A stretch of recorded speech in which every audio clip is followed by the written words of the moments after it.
Bismillahirrahmanirrahim. Assalamualaikum warahmatullahi wabarakatuh. Kepada semua yang berada di Facebook Live kita dan juga di TikTok, apa khabar kepada semua? Semoga dalam keadaan sihat sejahtera dan semoga terus ceria dan terus kita teguh kita bersama, insya-Allah.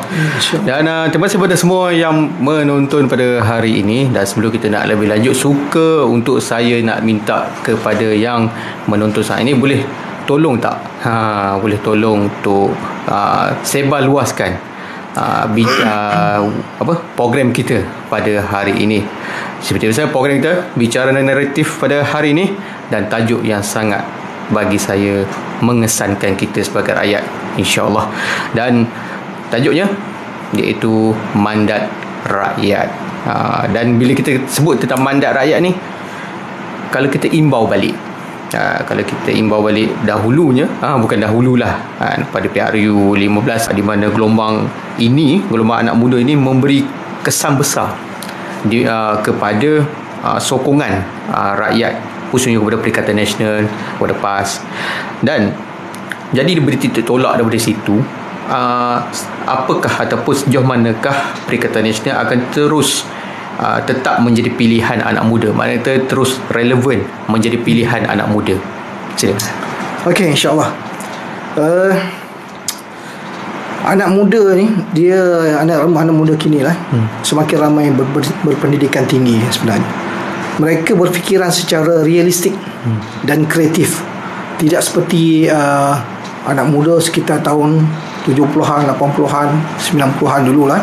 Tapi masuk milenium, iaitu 2000 ke atas, anak-anak muda ini dia lebih, orang kata, lebih kreatif dan juga realistik dalam cara mereka berfikir.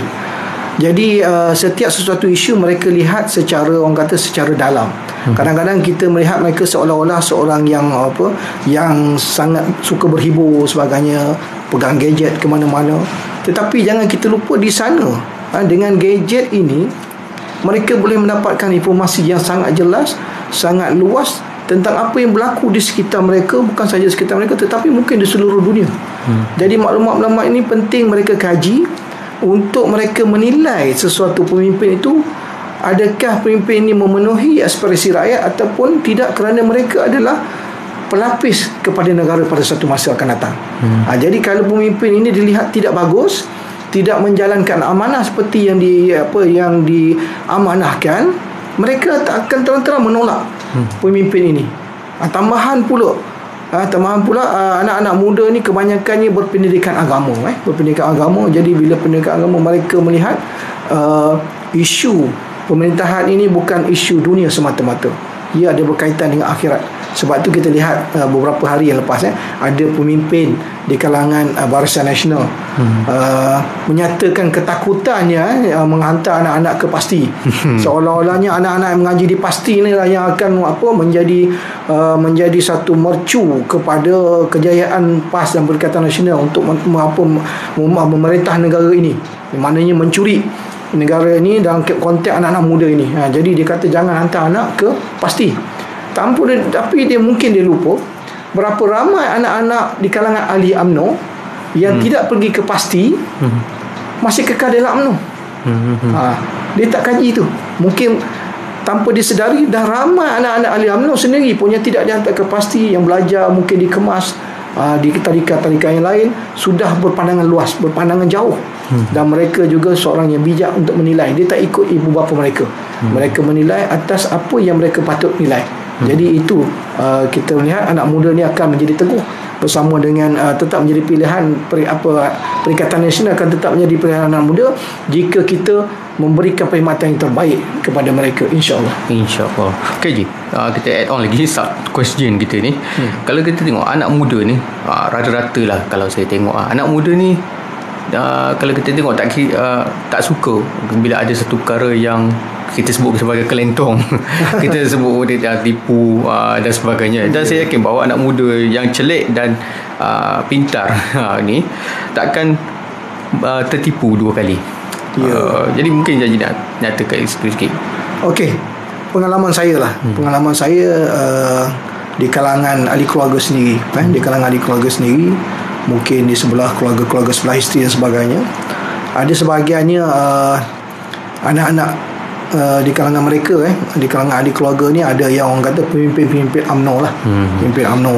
Jadi kita pada hematnya kita mengingatkan anak-anak mereka ini sudah pasti akan menyokong UMNO secara total, secara bulat, maknanya mengikut ayah dan ibu mereka. Tetapi itu tidak berlaku lagi. Apabila mereka berborak sesama mereka dan juga berborak dengan kita, mereka terang-terang menolak kepimpinan Barisan Nasional yang dilihat korup dan sebagainya. Begitu juga dengan Pakatan Harapan yang dilihat menipu ataupun kelentong kepada rakyat ini. Jadi kita rasa benda ini adalah sesuatu yang orang kata keajaiban yang berlaku. Tanpa disedari oleh pemimpin ini, mereka boleh teruskan penipuan mereka, tetapi mereka harus tahu suatu hari nanti mereka akan diajar oleh anak-anak muda, anak-anak mereka sendiri pada PRU yang akan datang. Okey, terima kasih. Okey Haji, soalan poin kita yang last. Alhamdulillah kita minit-minit kata apa, masa berlalu dengan begitu pantai je. Okey, dan saya yakin bahawa yang menonton sekarang ni pun terdiri daripada pelbagai lapisan masyarakat, khususnya anak muda yang pun mungkin menonton bersama dengan kita hari ini. Dan kalau kita lihat bahawa pada PRU ke-15 peratusan mengundi agak tinggi jugalah kan, tapi pada PRU PRN 6 negeri ada berlaku mungkin sikit peratus tu menurun ataupun peratus tu kurang untuk bersama, untuk memilih, untuk untuk kata nak menyusun langkah, menyusun untuk memilih tu kan. Sebab ada mungkin yang nampak tak penting benda ni dan sebagainya. Kerja nak kongsikan. Okey, alhamdulillah saya berpeluang dalam konteks kita berpilihan raya umum, pilihan negeri, pilihan raya kecil, kita berpeluang turun ke lapangan, membuat kajian, bertemu dengan pengundi. Antara faktor yang kuat membuatkan mereka tidak mahu keluar mengundi adalah kerana bosan. Bosan dengan politik yang sekarang ni dilihat mengadu domba, fitnah dan sebagainya, tapi tak buat kerja. Mereka perlukan pemimpin yang kita katakan tadi, memberikan perkhidmatan kepada rakyat, wakil rakyat memberi perkhidmatan kepada rakyat, tetapi ini tidak berlaku. Jadi mereka bosan. Tapi jadi atas dasar itu, insya-Allah PAS dan juga Perikatan Nasional selepas daripada ini kita akan berperanan untuk mendidik rakyat. Tak kira siapakah mereka, latar belakang politik mereka, bangsa mereka, sama ada mereka Melayu, Cina, India, Sikh dan sebagainya di dalam Malaysia ni. Selama mana mereka anak Malaysia, kita akan didik mereka melalui keputusan memilih pemimpin di negeri-negeri yang kita takbir, Kelantan, Terengganu, Kedah, Perlis. Kita akan memberikan contoh terbaik bahawa perkhidmatan wakil rakyat kita sangat kelas. Ada kelas yang tersendiri yang kita akan nak buktikan inilah kerajaan ataupun pemimpin yang mereka patut pilih pada masa akan pada masa akan datang. Jadi insya-Allah saya nak sentuh sedikit tentang PRK Simpan Jeram kalau boleh sampai ke sana, Simpan Jeram dan juga PRK Pulai. Jadi saya nak menyampaikan kepada anda di luar sana, tak kira anda seorang Melayu ke, seorang India, Cina dan sebagainya, anda kena tahu peranan anda, hak anda sebagai rakyat yang memilih pemimpin. Maknanya kuasa di tangan anda. Jadi kalau anda mendapati pemimpin itu tidak melakukan sepatutnya, anda kena mengajar mereka.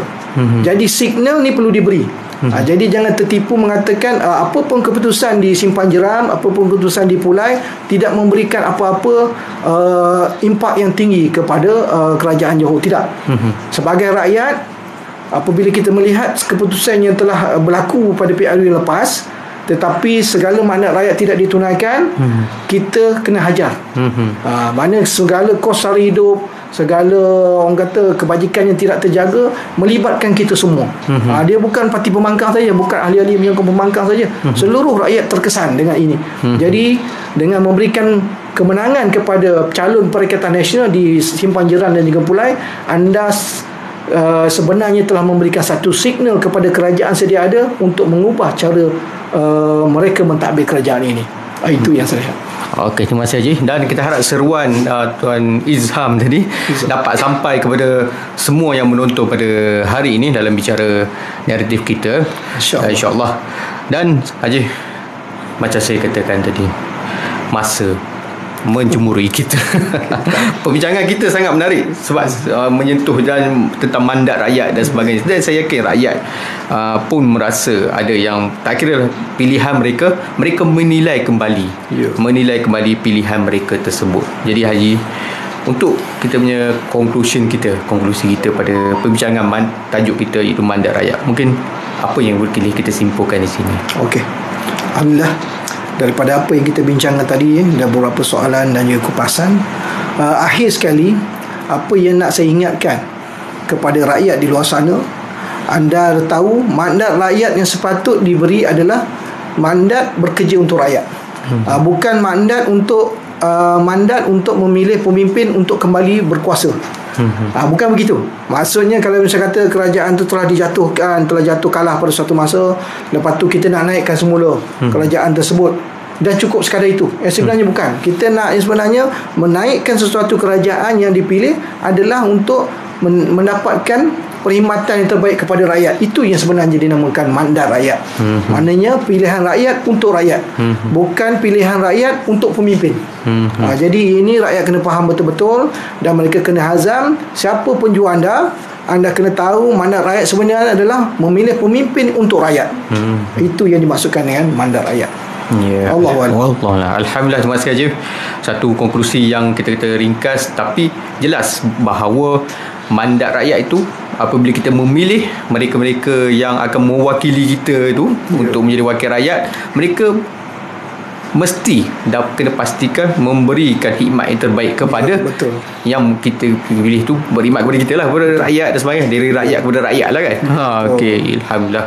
Dan semoga apa pun buat warga Simpan Jeram dan juga Pulai, jangan lupa untuk memilih pemimpin, iaitu Perikatan Nasional yang insyaAllah akan undiannya hari mengundi tidak lama lagi, dan kita harapkan agar apa pun supaya kita gunakan mandat rakyat tersebut, hak rakyat itu untuk memilih mereka. Dan tidak hanya begitu, mana memantau, tengok, teliti kan, buat kerja ke tak buat kerja kan.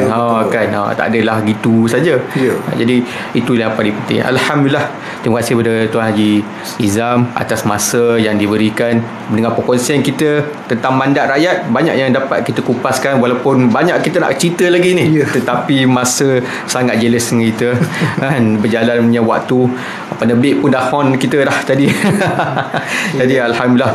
Jadi oleh kerana itu, terima kasih kepada semua yang menonton, yang bersama dengan kita pada hari ini, iaitu bicara naratif tajuk mandat rakyat. Alhamdulillah, semoga mendapat manfaat. Semoga sikit intipati yang kita kongsikan pada hari ini anda pun dapat, dan kita kongsikan kepada yang lain-lain supaya jelas terang kepada kita semua untuk kita menjadi memanfaatkan mandat rakyat. Sebagai rakyat Malaysia, kita pilih yang terbaik. Dan semoga rakyat Malaysia, kita jangan alfa, kita jadilah orang yang melihat dan meneliti keadaan sekeliling kita, dan kita jadilah membuat pilihan yang tepat, insya-Allah. Maka dengan itu, saya DJ Man mengundurkan diri dahulu. Terima kasih kepada semua. Bicara naratif, kita akan jumpa lagi di hari dan waktu yang lain. Wassalamualaikum warahmatullahi wabarakatuh. Bye bye. Wassalamualaikum warahmatullahi wabarakatuh. Insya-Allah.